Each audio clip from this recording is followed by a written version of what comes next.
Hello दोस्तों, स्वागत है आप सभी का आपके अपने यूट्यूब चैनल पढ़ाई वढ़ाई में। तो दोस्तों, अगर अभी तक आप लोगों ने हमारे चैनल को सब्सक्राइब नहीं किया है तो प्लीज़ इसे सब्सक्राइब करें। तो चलिए शुरू करते हैं। आज जो चैप्टर हम लोग पढ़ेंगे वो है सिंपल एंड कंपाउंड इंटरेस्ट। तो चलिए इस चैप्टर को पढ़ते हैं। तो जो सबसे पहला इसका टॉपिक है वो है प्रिंसिपल, यानी कि the money borrowed is called the principal. यानी कि जो भी अमाउंट यानी पैसा जो किसी से लिया जाता है उसको हम लोग प्रिंसिपल कहते हैं। जैसे कि अगर हम किसी आदमी से 2000 रुपये लेते हैं तो उसको हम लोग प्रिंसिपल कहते हैं। ये अमाउंट प्रिंसिपल कहलाता है। अब जो नेक्स्ट है वो है simple interest. When interest is calculated on the original principal for any length of time, it is called simple interest। यानी जब इंटरेस्ट को कैलकुलेट किया जाता है ओरिजिनल प्रिंसिपल के थ्रू, जितने समय के लिए वो लिया गया है यानी कि जिस लेंथ ऑफ टाइम के लिए वो लिया गया है, तो जो हमें इंटरेस्ट निकलता है उससे हम सिंपल इंटरेस्ट कहते हैं। अब जो नेक्स्ट है वो है रेट परसेंट एनम। तो the interest is charge according to some condition already decided. यानी कि ये जो इंटरेस्ट होता है ये चार्ज किया जाता है कुछ कंडीशन के थ्रू जो कि पहले से ही अप्लाइड रहता है, यानी कि पहले से ही डिसाइड किया गया रहता है। और जो नेक्स्ट है वो है time period. The duration of period for which the money is borrowed. यानी कि पीरियड का ड्यूरेशन यानी कि जितने समय के लिए जो पैसा लिया गया है उसको हम लोग टाइम पीरियड कहते हैं। यानी कि 1 साल 2 साल 1 महीना 2 महीना जितने समय के लिए पैसा लिया गया है उसको हम लोग टाइम पीरियड कहते हैं। अब जो नेक्स्ट है वो है compound interest. The money is said to be lent and compound interest. यानी कि मनी को कहा जाए कि वो कंपाउंड इंटरेस्ट पे लिया गया तब जब if the interest at the end of the year is added to the principal. यानी कि जो इंटरेस्ट होगा वो साल के अंत में प्रिंसिपल में ऐड कर दिया जाए, so that the amount at the end of the period becomes the principal. जिस वजह से जो अमाउंट मतलब जो साल होगा उसके ख़त्म होने पे जो अमाउंट हमें मिलेगा वो अगले साल के लिए प्रिंसिपल बन जाएगा। और ये जो प्रोसेस होगा ये जब तक लास्ट टाइम पीरियड नहीं आएगा तब तक रिपीट होता रहेगा।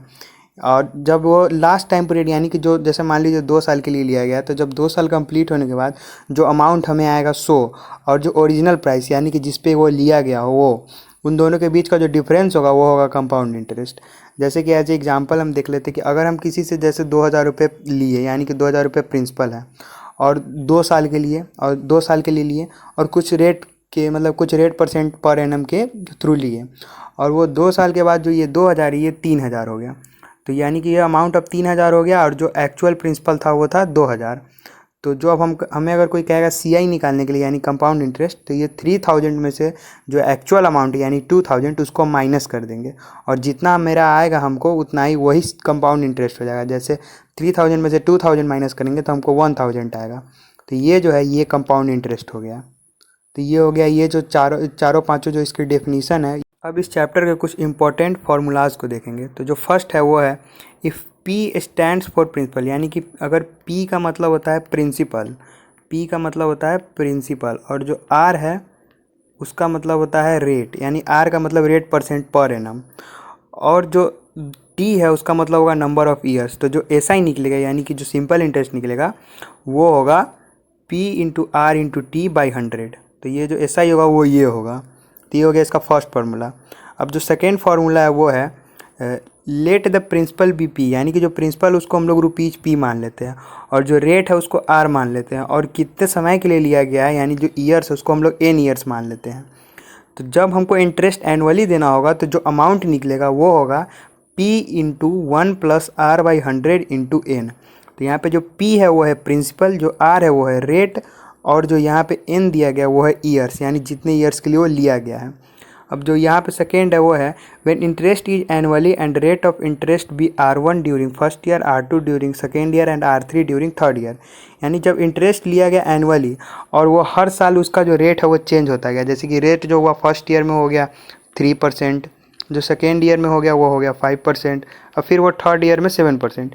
तो रेट हर साल चेंज हो रहा है। तो जब वैसा होगा तो जो अमाउंट हम निकालेंगे उसका जो फार्मूला होगा वो होगा ये, यानी कि P into 1 plus R1 by 100 into 1 plus R2 by 100 into 1 plus R3 by 100। ये होगा फॉर्मूला। अब जो थर्ड है वो है when interest is half yearly. यानी कि जब इंटरेस्ट हाफ ईयरली हो यानी कि 6 मंथ पे जब पे करना हो तब जब अमाउंट निकलेगा वो होगा P into 1 plus R by 2 into 100 into 2N। तो यहाँ पे जो N है वो होगा नंबर ऑफ़ ईयर्स, यानी कि जो पहले हम लोग पढ़ चुके थे कि टाइम यानी N ईयर्स, जितने ईयर्स के लिए लिया जाए। और जो लास्ट है वो है व्हेन इंटरेस्ट इज क्वार्टरली। तो क्वार्टरली का मतलब होता है 1/4, यानी जैसे 100 हो गया तो 100 का जो क्वार्टर होगा वो होगा 25। जो 60 हो गया तो इसका जो क्वार्टर होगा वो होगा 15। तो वही बोल रहा है कि जब अमाउंट को क्वार्टरली जब निकाला जाए तो वो होगा P × 1 + R/4 × तो ये हो गया जो इस चैप्टर का लास्ट फार्मूला। तो इसी के साथ ये जो वीडियो है ये समाप्त होता है। तो अगर आपको ये वीडियो अच्छा लगा तो हमारे वीडियो को लाइक करें और चैनल को सब्सक्राइब करना ना भूलें। Thank you.